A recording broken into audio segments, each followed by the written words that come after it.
We're going to dip into the world of The Light, and if you haven't heard of this newspaper, it's a weird mixture of right-wing propaganda and sort of left-wing hippie conspiracy theories. What's interesting is the way it peppers articles with a sense of truth, which quickly gives way to crazy theories. Here, let me show you an example. Under the guise of reporting the news, national and corporate media have been purposely misleading the public for decades. When not engaged in helping create the news, all channels and printed press support the world's governments and corporations on almost all issues, nearly all of the time. Okay, so you get the idea. Let's hear a bit more.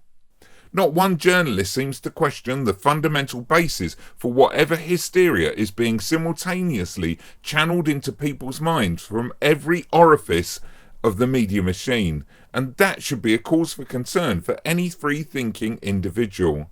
So, a little bit heavy and beginning to group media outlets together as if they were all in it together. But then with media barons like Rupert Murdoch dictating political agendas, I suppose it's not too far stretched. Here's where it goes off the rails though.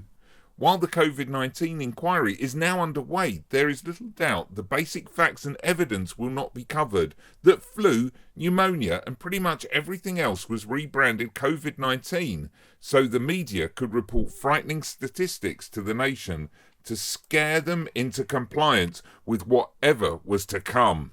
So they believe COVID-19 was all a global hoax perpetrated by governments across the world.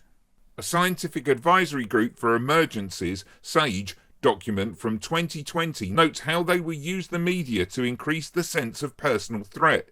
So if you're still under the illusion that there was a new disease to be afraid of during 2020 to 21, you should know you were psychologically convinced of that fact with the help of the media and behavioural scientists working for the Cabinet Office. So there you have it, you were being brainwashed, and only The Light paper is shining light on the matter, or more precisely, taking the piss on it.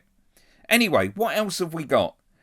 And while the non-existent climate crisis now informs much government policy as well as corporate investment, no one in the media seems to have asked why CO2 output keeps rising but temperatures have stayed consistent for years, or that it has been much warmer in the past despite no oil and gas use. Climate change. Check. And when the BBC finally got round to answering why they had prophetically reported that a building had collapsed 23 minutes before it actually did on 9/11 World Trade Center 7, aka the Solomon Brothers building, they claimed it was hectic and no one knew what was going on. That's pretty lame for a famous news organisation that is supposed to check the facts. 9/11 conspiracy.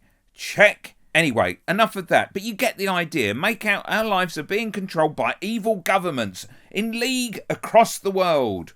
Yes, they've been brainwashing us, which to a certain degree they have, but then they obfuscate the obvious control of neoliberal think tanks and corporations and chuck everything in, including the kitchen sink, from 9/11 to COVID-19, which muddy the waters. I'm surprised they haven't got the moon landing in there.